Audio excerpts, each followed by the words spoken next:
Okay, this is a demo video about found objects, and it's digital found objects. So um, basically, you can go on the internet and look for models that are free to download, and you could do whatever you want with them. Basically, you can make new sculpture with them. It's just like found objects. If you in real life went to a thrift shop or a junk store to look for certain objects to make sculpture with, this is the digital version of that, where you could literally go, you could spend days, weeks on the internet searching many different websites to find out what's available to download and make sculpture with it. And so I'm going to do a demo of that. I'm going to show you a few websites that are decent to look at. One of them is Russian, though, and not to sound, out of date, but I personally still question Russian websites. So I don't know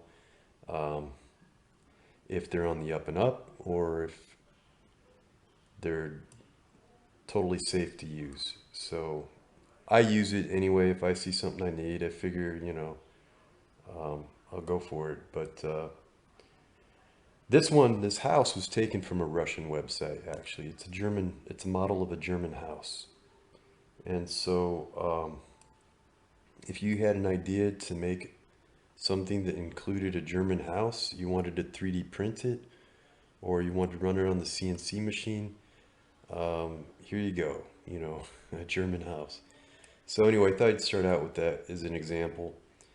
I did a little bit of work to it. I made it solid, and you have to make something solid so it's ready for 3D printing. And what solid means is when you look at all these seams and everything, it's all connected. It's not just like everything is apart like this.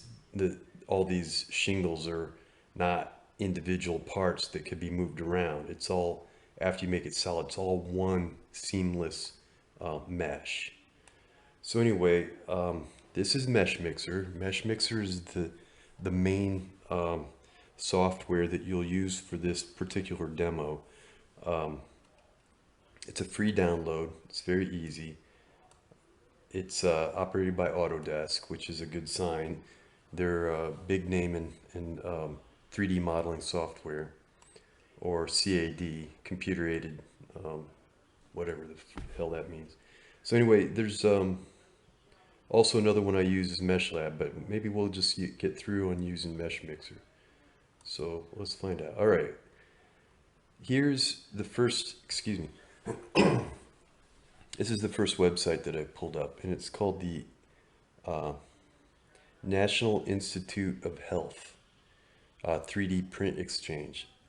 So my understanding of it is that they get models from all over, probably from labs or science labs or medical labs or universities where they scan um, specimens, or they have models for making equipment aided to help in a lab.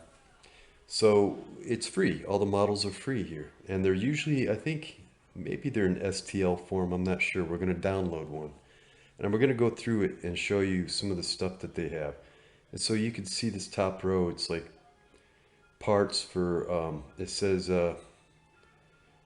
personal protective equipment and devices in support of the COVID-19 public health emergency. So I don't think that's what these are, but this is a place where you could find those kind of models.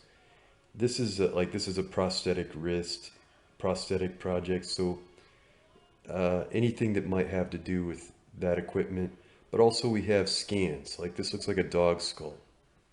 It said head trauma, dog bite. So it looks like a dog skull with a dog bite in it. So it's a skull of a dog that probably died from a dog fight. We could come back to that. This is a 3D model of the brain model. So these are scans. Looks like the veins that you'd find in the brain. Think I might want to download that and take a look at that. And some of these are made from CAT scans. So if you go in and have a CAT scan, it's basically a 3D model of all of the internal organs that you have, it's able to isolate that and turn it into a 3D model that could be printed out. So you can see there's different things. We're on page 9, now on page 10. There's like a baby skull right here, an aorta, something or other. Let's see, small intestines, another skull. Looks like another dog skull. It says kicked by a horse. Head trauma unknown. So they got different dog skulls. These are, so if you go to the dentist's office, they make scans of your teeth these days. They used to straight up just take a mold of your teeth. But now they have a little scanner that they put in your mouth and they make scans, and it looks like that's what these are. So there's hearts here. If you just go, I'll look through all of these.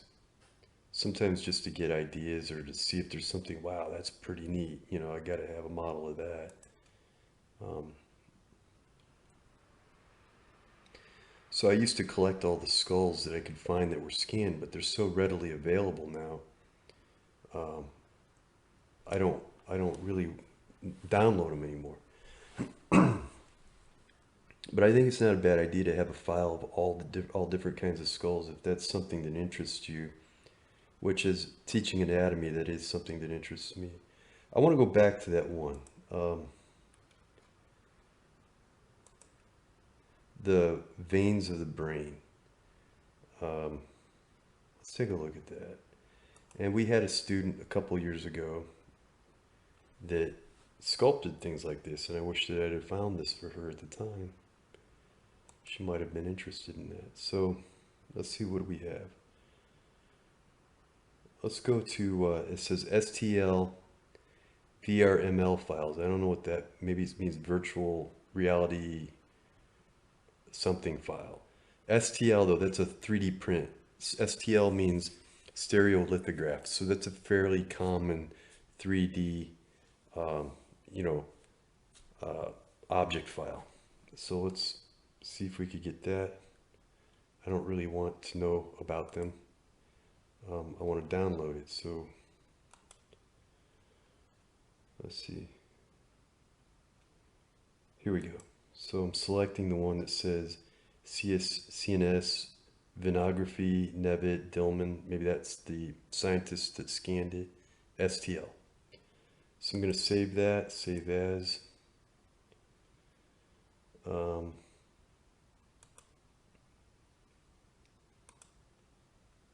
I've got a found objects file that I'm saving stuff in for this demo. Let's see, finish downloading. So let's find out if we can access that. Replace. Let's see.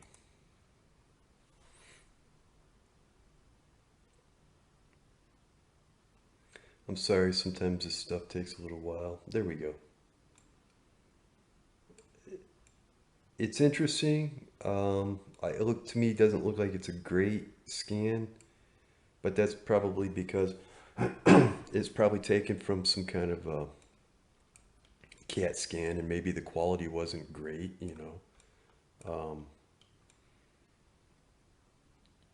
that technology maybe not as accurate as taking like a laser scanner and scanning the whole thing. It's a different kind of a technology. I don't know. But here we have it, I would trust it is a representation of the brain, the veins of the brain. We could leave that. It's STL, so it should be 3D print ready. That means it should be solid. I shouldn't have to like worry about making that solid. It should already be ready to go.